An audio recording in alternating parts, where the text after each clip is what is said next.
This is a summary of the 7th season of the Debbie and Carrie Show.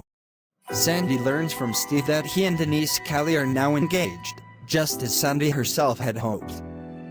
Because Debbie is one of Steve's employees, she was invited to the wedding, and Sandy tells Debbie she wants her to attend the wedding to represent the Smith family there. Despite being estranged from most of the Owen family, Whitney agrees to meet with her father, Nicholas, at a diner in the town, where she learns that before dying by suicide, her grandfather Dave had written a will leaving his entire fortune of over $50 million to her. Meanwhile, in Los Angeles, Suzanne and Laura are having a date at a fancy restaurant when it starts playing the Hudson family's music. Suzanne is so irritated at this that she demands they stop playing the music, much to the surprise of the restaurant owner. She then calls her father and tells him she will quit the band, wanting to make music on her own from now on. Samuel Green, brother of Sandy Smith, now tells her that he won his legal battle with Diana Callie and his own daughter Rebecca. Diana had become an enemy of the Green family after she divorced Sandy's other brother Simon, and had been trying to gain custody of 3 of the children Rebecca had given birth to. Sandy is then introduced to Arlene Green, Rebecca's oldest child, who is nothing like her mother. She just turned 18, and Sandy recommends she move to Dallas and get a job as a model with Aphrodite agency. Debbie later meets with her uncle Paul Smith at the Tuscany Tavern, and he reveals that they are both direct descendants of Joseph Smith, the founder of Mormonism. But instead of being willing to convert to his religion, Debbie and Carrie instead kick him out of the restaurant in disgust. Whitney then learns that despite being co-owners of the local hospital, Simon Wilson and his brother Leonard are also enemies. She offers Leonard most of the money she inherited from her grandfather to buy him out, and he reluctantly accepts her offer, leaving town with his son Ted soon afterwards. The wedding for Steve Miller and Denise Callie is held at Steve's club, and Debbie attends it along with Arlene Green. Denise befriends Arlene and they learn they have a lot in common, including having narcissists for relatives. Speaking of which, those relatives, Diana Callie and Rebecca Smith, have shown up to disrupt the event. Debbie, Denise and Arlene confront them. But it is the arrival of Sandy that really shocks everyone. Because she breaks Diana's nose in public. So Diana and Rebecca are driven off and the wedding can now proceed as planned. The next day, Sandy is alerted to the approach of a line of thunderstorms and tornadoes that are threatening the town. The storms cause a lot of damage to the town, including flooded streets. Among the victims of the storm and tornadoes are Sean Flowers, brother of Bella Sterling, and Deborah Flowers, their mother. Sean is badly injured but survives, while Deborah is killed right in front of him. When Steve Miller and Denise Callie hear about what happened to Sandy's town, they immediately cancel their honeymoon plans and instead proceed to bring food supplies and bottled water in the truck as part of the town's relief efforts. Whitney Owen is later shocked to learn that one of her brothers made a hateful comment threatening Sandy Smith on Facebook, and Sandy makes a screenshot of the comment and causes it to go viral. This incident is so embarrassing to Whitney's father that he grounds his son and apologizes to Sandy. Meanwhile, Vicky Sims has been having nightmares, but these were not triggered by the recent storm, but are in reference to her abusive birth mother. While playing in a park with his mother Debbie, Richard says his first words, "Mama, Debbie." In the year 2060, Ted Wilson gets a time machine and uses it to travel back to the year 2020 to kill Carrie Sims that year. But his evil plans are opposed by his own grandson, Tony Wilson. So Tony tells Richard Sims about what Ted intends to do.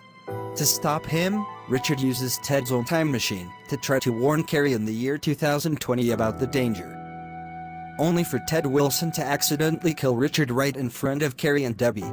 Richard's sacrifice spawned a new timeline in which Debbie and Carrie acquired both superpowers and time travel abilities by the year 2030, all for the purpose of hunting down and defeating Ted Wilson.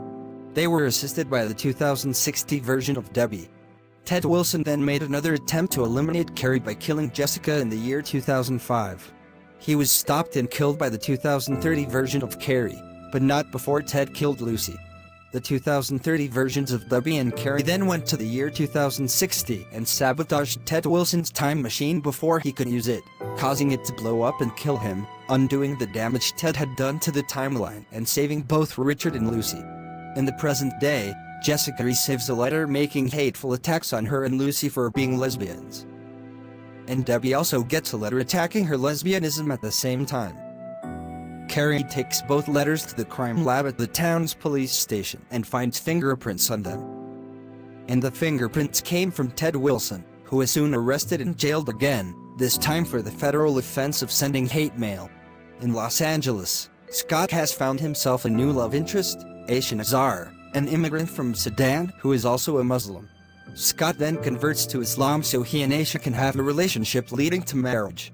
James now returns to the town in Texas after completing his first year at Harvard, and he and Penny make plans to get married. At the same time, Whitney has begun a new relationship with Charlie Wilson, Simon Wilson's transgender son. Ted Wilson is somehow able to beat back the charges made against him and is released from jail. He then appears on the Rush Scumpa show to denounce the ones who had him locked up, claiming his rights were violated. At the wedding of James and Penny, James meets Penny's father for the first time. And then the couple proceed to exchange their wedding vows. But no sooner is this done than a bomb explodes in the church sanctuary, releasing a dose of chlorine gas that injures several people and causes Susan Bentley, Penny's grandmother, to die of a heart attack.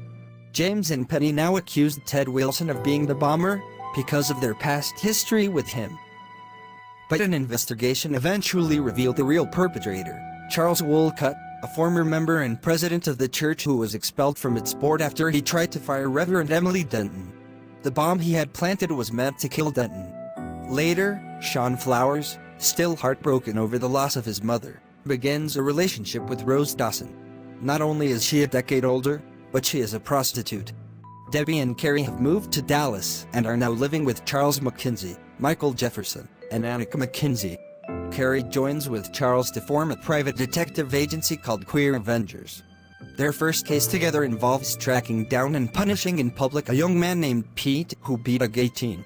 Samuel Green later invites Sandy and Debbie to attend the Green family reunion in Oklahoma City, hoping to heal the rift that has existed for decades among the extended family members. In Los Angeles, Suzanne and Laura have decided to have a baby together, and Laura will carry the child. So in order for both partners to have a genetic link to the baby, Suzanne's brother Tommy is asked to be the sperm donor. He agrees. Sandy and Debbie take a train to Oklahoma City, along with Carrie and Arlene Green. In the town of Texas, Vicky Sims is asked to befriend a blind girl. Hermine Dawson, who is 13 years old and, unknown to Vicky, is the sister of Rose Dawson. Vicky soon learns she and Hermine have much in common, including having abusive parents. In Oklahoma City, Rebecca tries to crash the Green family reunion, only to be turned away and humiliated in public by her own angry father. Even worse, Debbie and Carrie are shocked to learn that Richard's gay fathers were killed in a mass shooting caused by the young man, Pete, that Carrie and Charles had investigated weeks earlier. After the event is over, Debbie tells Sandy about what happened. Debbie and Carrie must now take custody of Annika McKinsey as well as Richard, and they also decide to leave Dallas and return to the town to live with Sandy once more. And so ends the 7th season of the Debbie and Carrie Show.